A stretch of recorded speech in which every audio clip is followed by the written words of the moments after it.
Hello, welcome to LLG's Random But Real podcast, where you'll hear conversations about any and all things random with an entree, not a side dish, of mental health advocacy. I use my performance, communication, and literary art skills to bring awareness about mental health and other topics. Therefore, whether I'm singing, speaking, or writing, it is my desire that my words will be melodic, just like music to your ears. Welcome to LLG. That's me, Lisa L. Gilliam's Random But Real podcast.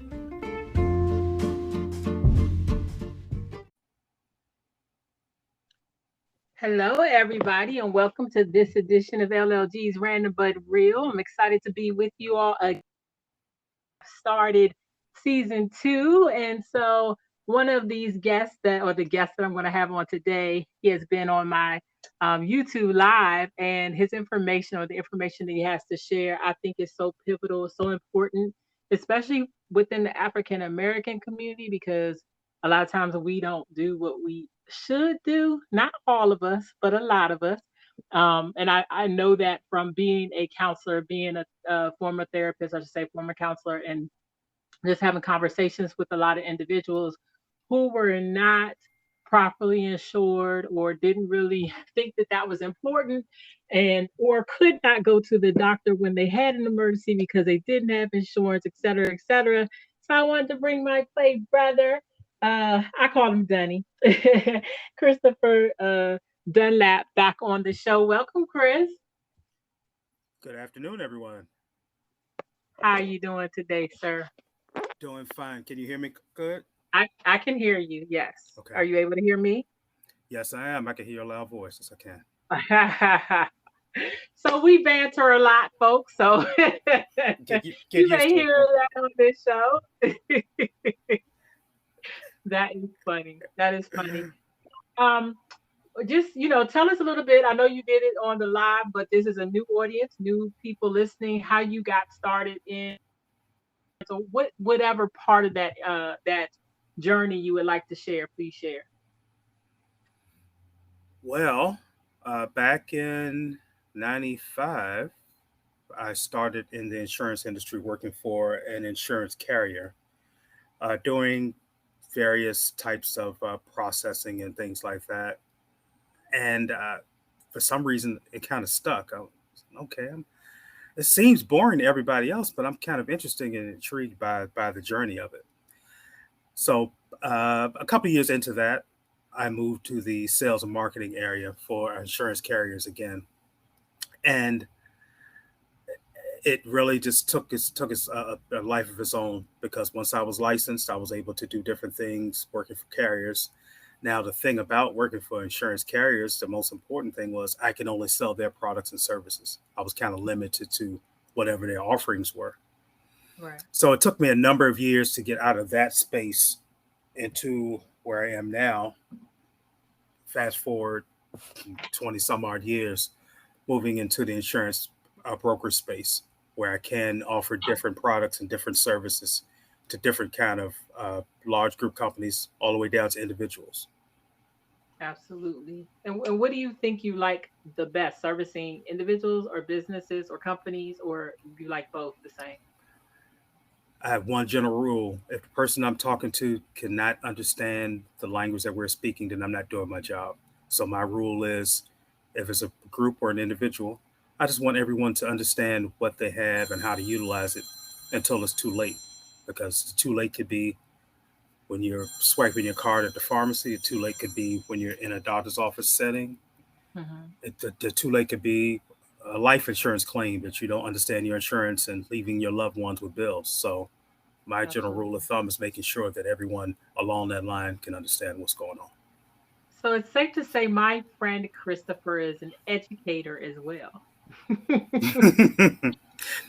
Yes, Maybe they think that you have a few going. educators come out of Southeast. A few of us do. I mean, a few, but I'm sure you probably don't necessarily do you, or do you think of yourself as an educator?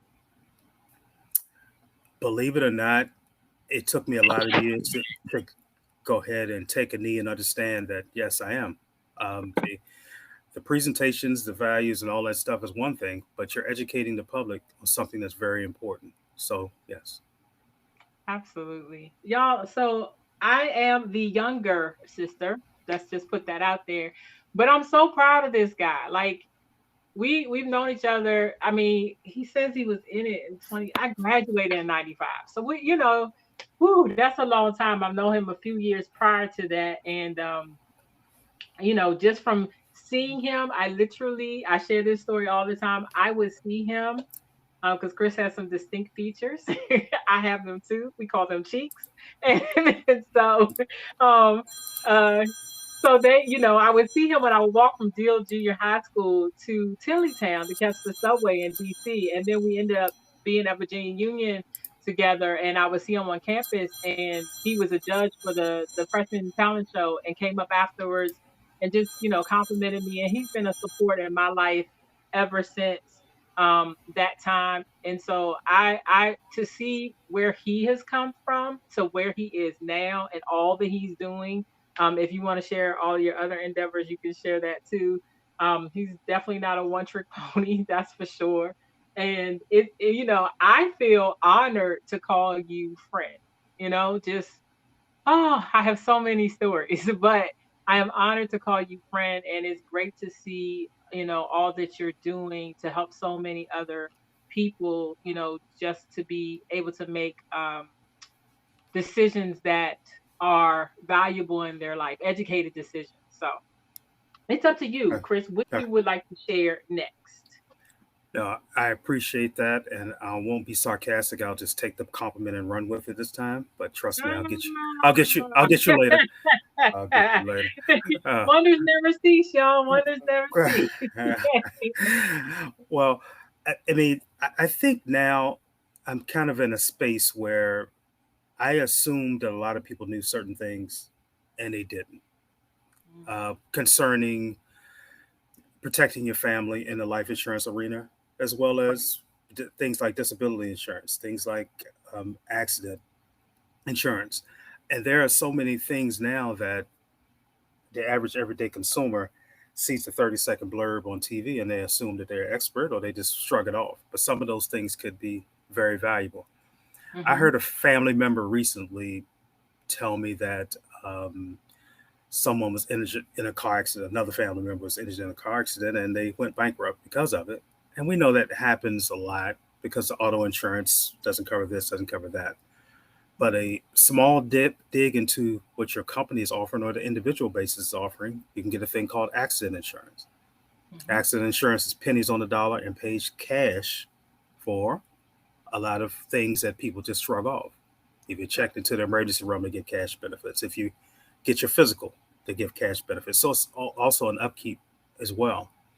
So I just get amazed that a lot of people don't know about that. And that's Mhm. probably at the forefront of my mind.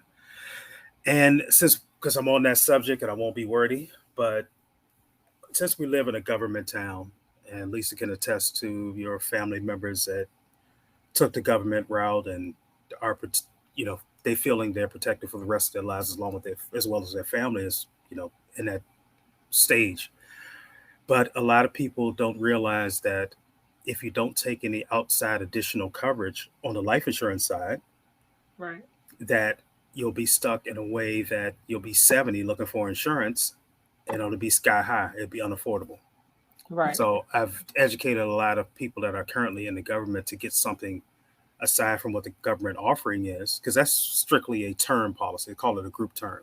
While you're covered under that group, you're covered. But when you terminate from the group, your coverage lapses. They'll give you an opportunity to extend it, but it'll be quadruple the cost. Expensive. Right. Yeah. Super Um, expensive. yeah, Absolutely. yeah. Absolutely. So I've really begun a lot of education sessions, since you say I'm a teacher now, an educator. So I've begun a lot of education sessions with friends of mine as well as outsiders in that respect as well. And people are astounded by not reading the fine print and wondering what they have. Right. Well, I mean, I noticed a lot of people don't, I've had to deal with a lot of contracts when I first got into the music industry or business or whatever. And I can't stand reading all that stuff, but I do because I want to make sure that I know what I'm getting. I know what I'm doing. That's when I first heard about event insurance. I think actually my brother, Daryl Gilliam, who also the similar things to you. Talked about event insurance because I was sponsoring events. Thankfully, my venue that I was hosting had insurance to cover all the events that we did there. But at any time, they could have, had a beef with me or done whatever. It's just good to have your own. And as far as jobs, you were talking about when you terminate or if you're terminated, even because that happens a lot, or furloughed, or what I'm saying, laid off or whatever. Chances are your insurance, your life insurance goes along with it. And I openly talk about how grateful I was. My mom had all of her ducks in a row when she passed, because that was one less stressor that my family had to focus on. And financially, I wasn't in a place, honestly, to help, not even to bury myself, more or less my mom. And so a lot of that burden would have probably fallen on my brother and his wife. And, that's unfair, but it happens all the time in, just I think in life, because we don't have conversations like this that are so important to have. It boggles my mind how many of my friends have children and don't have life insurance, or they have a home, even have children and don't have life insurance. I'm like, well, how do you expect for the child to like fend for themselves when they can't even work? You know what I mean? It's I'm just it's a lot. And as far as accident insurance, I mean, I didn't have an accident, but I did have to have surgery, and because I did have short term and long term disability, at one point, I was able to benefit from that. So it's so important. Yeah. The thing you said about disability insurance, I won't start that because a lot of people just shrug that off. It's one of those things you don't pay attention to it until it's too late. But it's Right. important to pay attention. A lot of companies have unskilled human resources. Okay. They give you a bunch of stuff when you start with the company and you sign it and don't think about it again until the problem Right. happens. So if Right. that part of the education is done properly, that's very important. That's why me being an insurance broker for a lot of groups, I try to have information sessions at the group every year, and they push back a lot on why do we need these. So it won't be too late to have that conversation. So it's Right. important for us to get out there and get ahead of it. I've become such a pessimist, proactive about every portion of insurance because I'm not going to say I heard it all, but as far as issues, yeah, Hmm. my team covers a lot of the issues that we have to recap and try to make amends for something that someone skipped over from the beginning. So we really try to make that happen when we can. Sometimes it's too late, but we have to get ahead of that as much as we can as well. Do you think that companies, because of course everybody's looking out for themselves, that just in general, not talking about the companies you work for, I'm just saying just in general, don't want to have their members or participants or employees educated about these topics? That's a trick question, but Like I said, I'm not talking about your people. We're no, putting no, it no, out there, but just in no. your experience over the years. I think the main thing when because obviously I'm in sales too, when I bring in a client, I ask them what their mission is. And if their Hmm. mission is to grow their human capital and really look out for the well being of their families, I'm sorry, of their employees and their families, then hey, you got to listen to me and we got to educate the employees. But some of them are with their bottom line. Their bottom line is productivity. I've given meetings from boardrooms to steel factories because they didn't want a person missing a minute of work with cutting that steel.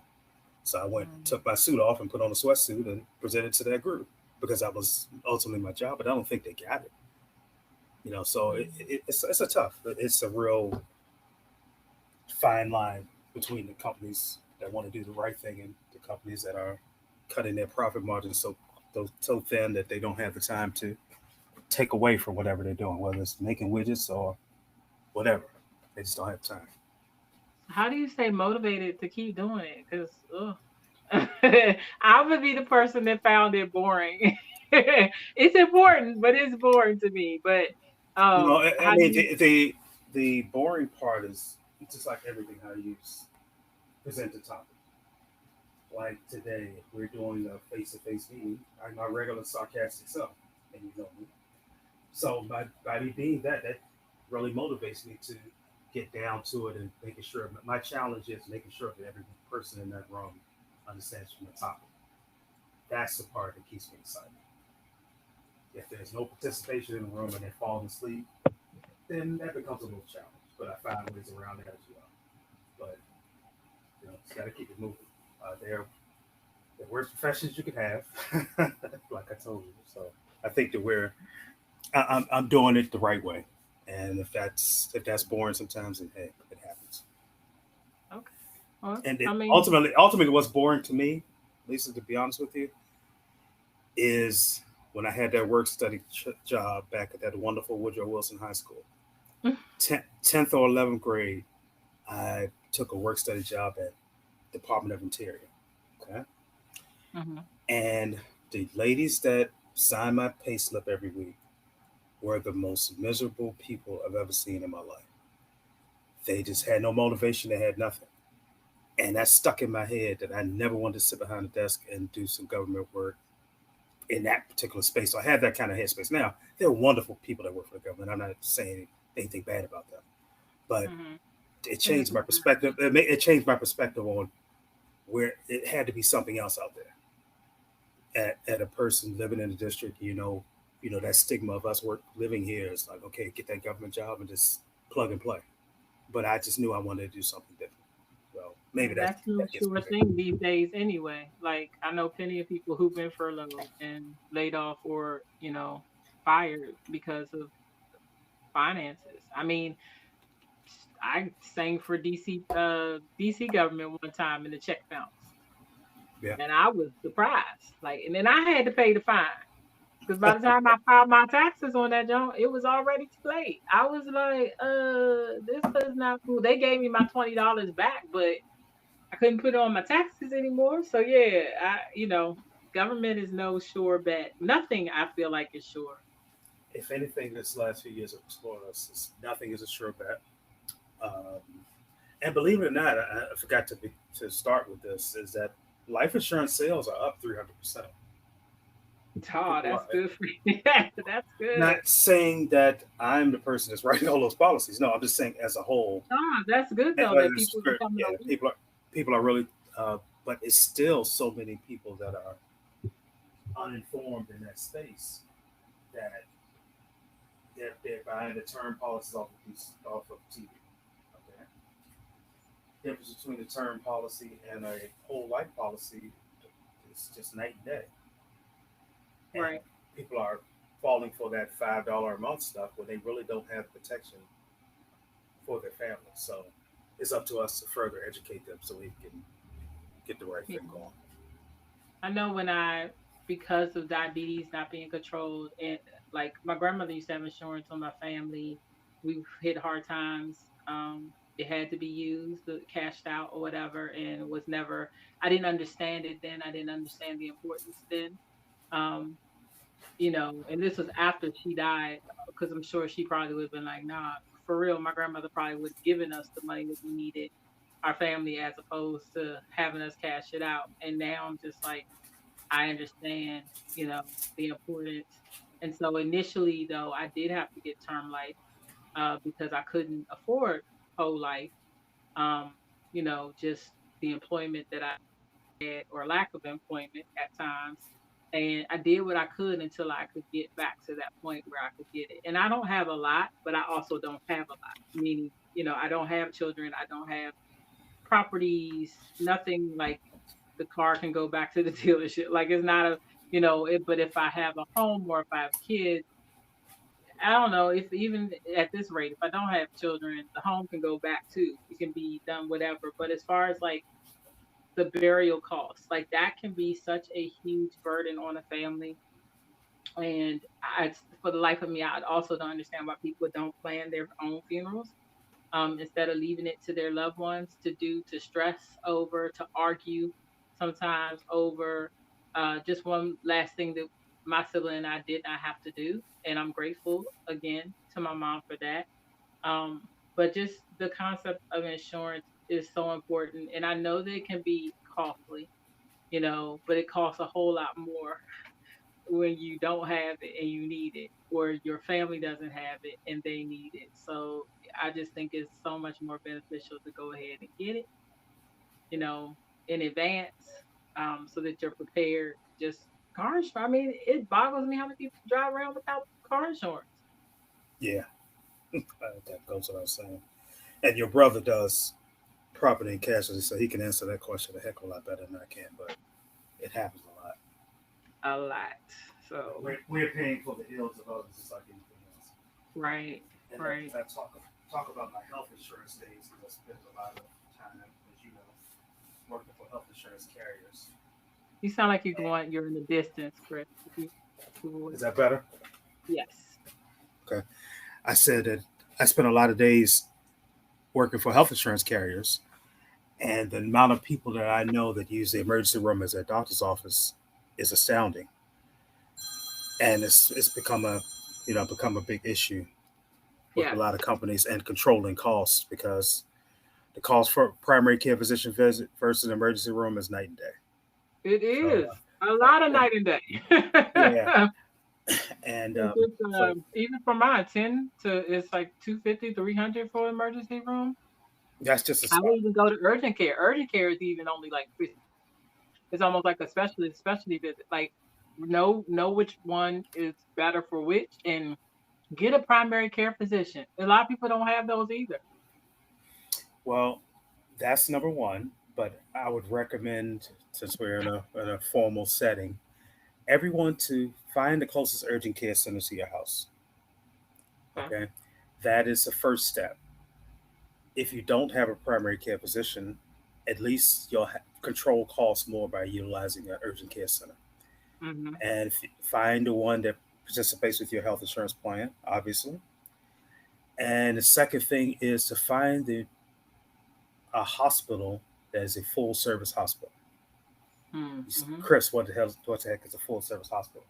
That is a hospital that you don't have to, you know, how many lives are lost because people go to hospitals that have to be transported to a full service hospital, a Absolutely. GW or a George Washington or Georgetown. So Yes. find the closest full service hospital to your house, and then you can Google NCQA. That stands for uh, National Center for Quality Assurance. Excuse me. And the NCQA gives ratings for every hospital, every urgent care center, as well as every doctor. And they lean on those ratings because those are the unbiased opinion of a results driven organization. So if you want to Okay. say Google NCQA, closest NCQA approved hospital in my area, and just that's simple to find the one that can save your life. Well, awesome. NCQA. I have to say, since you said that, this is it has a mental health spin. Full Uh-huh. service also includes that mental health Yes, services, because a correct, lot of correct. people would go to a hospital and they're in crisis mode, or psychiatric, distress, and then they have to sit there and wait for hours to be transported to someplace else.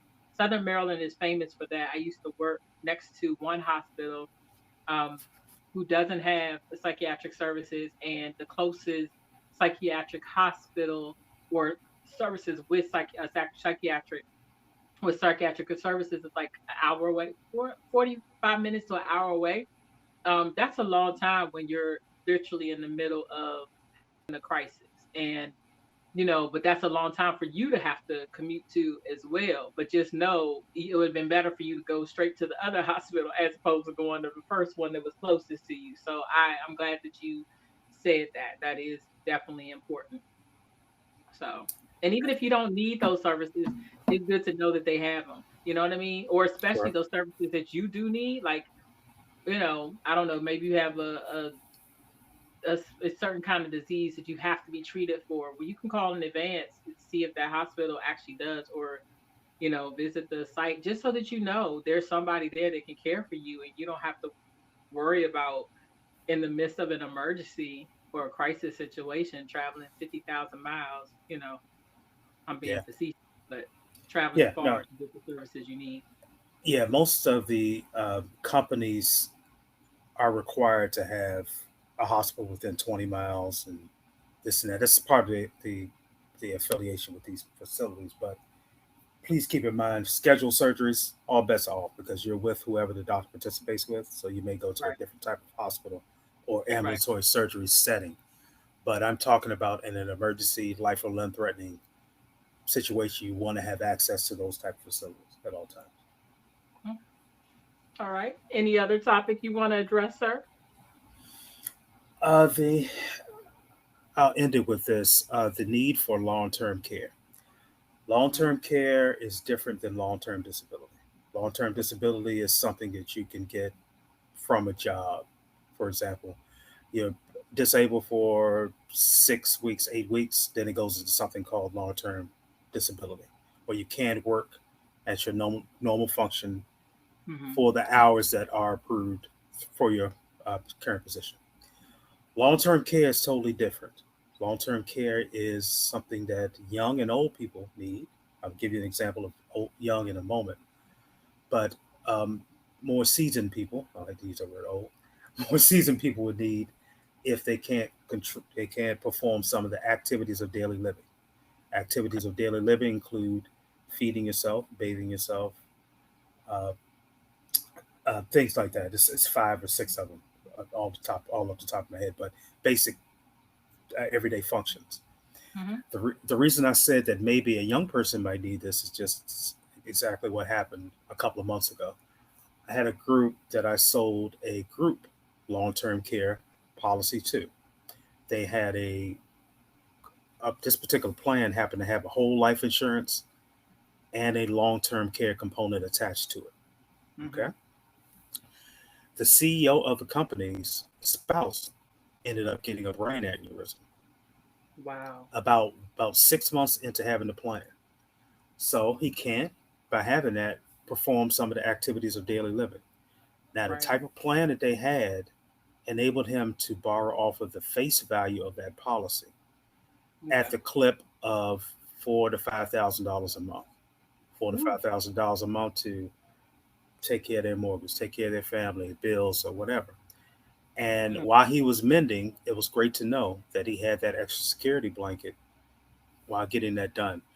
Now, he was only disabled in that respect, I think, for six of the months. So that's fine. $30,000, great. Taken off of the portion of your life insurance, why not pay for that? Something like Right. that going forward. Um, I do think it's an important policy, giving the seasoned person example, because people are living a lot longer and Right. outliving their funds. And this enables you to be able to pay for either an assisted living position type facility or a licensed family member, or if you're inpatient. So long-term care insurance is something you need to look at. Everyone needs to look at getting pretty much before the age of 50, before the policies get astronomical. There are a number of companies that offer them, but the coverage is pricey. But if you look at the point of you not being able to have a family member take care of you, big shout out to that 83-year-old lady that I'm taking care of now that happens to be my mom. I'm here to do that, and I'm able to do that. But some people don't have that luxury, and I'm not bragging or anything, but No, no, no. it's just a life lesson learned that people need to get this done and be able to take care of that kind of insurance. Yeah, I think I got that. I do need to look at that again, though. So another thing to do. You always leave me with tasks, even if you're not talking directly to Oh, me. I wasn't picking on you this time. Hopefully, I can help No, no, I one. know. I think I If we did do it, Yeah, but if we did help one person in the audience, one family, then we've mhm. done the right thing, because all we're doing is sharing our every day and making sure that I'm doing something that I want to do is teach and educate. When you come to other things in life, rocket science and stuff, hey, I'm sitting there with a pen and pad. But the insurance, yeah, the insurance arena is certainly, I've been able to take the ups and downs up and learn a lot, and lick my wounds and keep moving forward. So you may not want to go into this. I just want to know, this is general. Does what you do in insurance, whether it was sales, marketing, whatever, do you feel like that has also helped you in your other tasks, other career goals, or, you know, other things that you've done in life or accomplished in life? It's given me the freedom of time because everything that I do, it's not strictly a 9 to 5. Hey, I might end up working 60 hours in a week, but it may be me waking up in the middle of the night writing a proposal out and making sure things work that way. So Mm-hmm. to answer your question in a roundabout way, I think it allowed me to release my creative art in a different forum by having an avenue of insurance in order to do that. It's a conversation starter because it's one of those things that's knock on wood, kind of say recession proof because all people need is either health or life. Right. Everyone does need it or need to understand what they have as an individual or as a group employee. So you weren't, or you was the insurance agency affected at all, like even in the beginning of the pandemic? It was affected from the standpoint of people couldn't do anything. They couldn't seek the proper amount of medical care. Mm, So the clock kept on ticking. Medical rates were still rising without people going into the doctor's office. The doctor's office had to boost up their technology in order to see patients. Think about how many mom and pop's doctor's offices never heard of a video visit, right. but someone needed to turn on that technology for them to do it, and Hmm. the patients at the end of the day still have to pay for that. True. So yeah, Okay. so that was a shock to everyone, and it happened. Think about the number of employer groups that didn't let a soul work from home or are completely remote now. So you have to Right. change with the times. You have to be. This business has certainly taught me to be nimble in my approach to everything, because the person that's not nimble and still thinking you can walk around and beat people up to sign apps, it's not going to happen. You have to sit down and educate people and make sure that they understand what they're getting into, and be able to have the patience to answer those questions. Well, that makes sense, sir. Well, I just want to say thank you, Chris. If you have, I don't know if you have any, contact information or anything you want to put out there so that if somebody is interested in purchasing insurance, whether they have a company or individual. Yes, the best way to reach me now is through my email or my business cell phone. And my email is dunlapkp. That's DUNLAP. K is in Christopher, P is in Paul, at gmail.com. And then my phone number, my work phone is area code 202-531-5211. And you can use Lisa in the tagline, so I'll make her feel important if she actually refers me some clients. I She's never done am stuff like important. that. I'm already important. Well, thank you, Mr. Dunlap. I appreciate you taking the time. Y'all, he's busy. So it means a lot that, like I might have to pull his coattail a little bit, but he's always there. You've always been there for me. So I Likewise, my dear.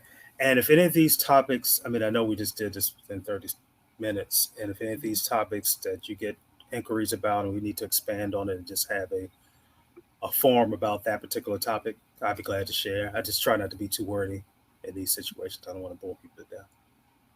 I appreciate that. I mean, I may have to have you back. Like every time something else happens, there's a lot more topics that are coming out because of the pandemic. A lot more people, like you said, more people are aware and or questioning things. So you all can reach out to me. My website, lisalgilliam.com. You can find me on Twitter, Instagram, TikTok, or Facebook at the number one singing lady. And YouTube is spelled out completely, one singing lady, ONESINGINGLADY. You can go back and see Chris, our interview from earlier, our conversation, which has a different spin, but some of the same information, but some different information too. So educate yourself. Like there's a wealth of information out there because of technology. It really isn't an excuse not to know anything, not these days. Um, so thank you so much for being a part, and I will speak to you soon. Thank you all for joining us. One singing lady out. Bye, Chris. All right, bye. Please note any comments made on this LLG Random But Real podcast by myself, Lisa One Singing Lady Gilliam, or my guests are our own views. They are not to be made or determining an actual professional or in lieu of an actual professional. If you relate to any of the topics, please seek professional help. Contact a therapist, a psychologist, any other mental health professional, or if it's an emergency, please call 911. Thank you so much for tuning in.